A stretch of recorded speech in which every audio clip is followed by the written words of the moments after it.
nhớ xong cho bây giờ đó của chúng ta bên chỉ số nó của cho nên còn rất xiên là nên còn nó chỉ sông yên tao hay liền quay đây cũ tao thì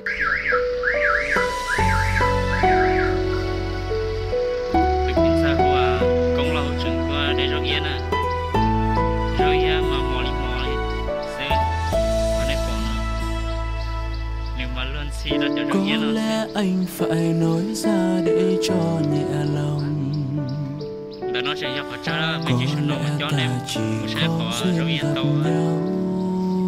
đâu chắc là nó tiền lo đã Em là người con gái anh đã yêu rất nhiều. cái giờ cái lo nó cái giờ Chắc em cũng biết điều đó phải không? Sau bao sóng gió ta đã vượt qua. Anh tưởng hạnh phúc đã đến với mình. Anh tưởng không thể có gì đổi thay. Nào ngờ cuộc sống không cho ta trọn vẹn ước mơ. Khi tình yêu không còn như xưa, con người cũng thay đổi cách nhìn. Và giờ em nhìn anh chỉ là một người yêu cũ thôi sao? Anh là người thứ mấy trong danh sách những người em yêu. Em hãy nói thật đi trong em anh ở vị trí bao nhiêu. rong yên tiếp đi một gì đúng kia là sáu lầu nha.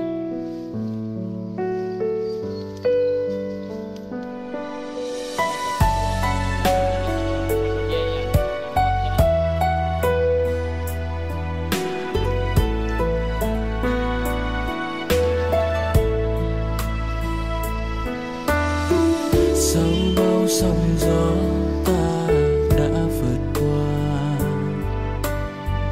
Anh tưởng hạnh phúc đã đến với mình. Anh tưởng không thể có gì đổi thay. Nào ngờ cuộc sống không cho ta trọn vẹn ước mơ. Khi tình yêu không còn như xưa, con người cũng thay đổi cách nhìn.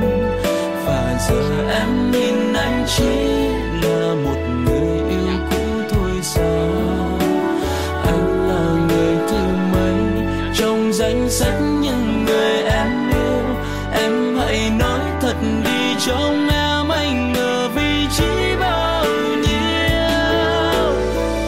Đối với anh nếu không thể đến bên nhau thì đó vẫn là một hạnh phúc ngỡ anh trân trọng. Mặc dù không được bao lâu, dù đối phương kia là ai, chỉ cần đã một lần chạm vào trái tim anh sẽ giữ trọn niềm yêu thương. Nhiều khi anh cũng không thể hiểu nổi chính mình. Có lẽ anh sẽ phải quên một cuộc tình, chắc sẽ phải tình rất thôi.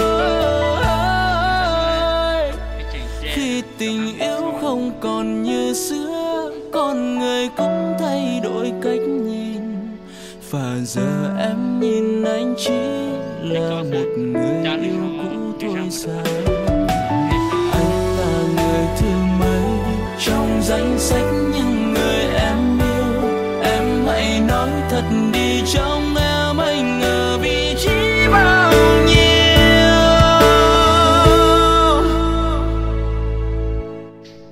Có lẽ anh phải nói ra để cho nhẹ